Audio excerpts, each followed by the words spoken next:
Labari da dumi-duminsa. Masu sauraro, a yau fitacciyar jaruman nan mai suna Safara'u ta fita duniya tana gabatar da cewa tana jin maganganu daga ta nan yana shiga ta nan don ba zama yake yi ba, kuma tana sanar da cewa da babban murya dukkan wanda in bai kama girmansa ba su masu iya yaga masa ne.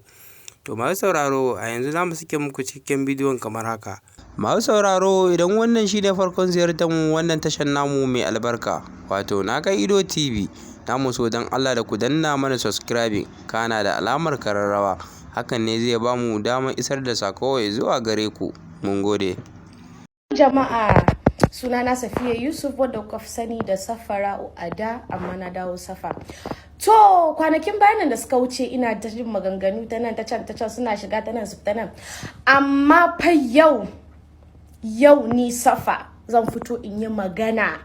To saboda haka ku tsaya, duk ma abin da kuke yi, duk wanda bidiyon nan ya zo kan pejinsa ya tsaya ya saurari abin da zan ce.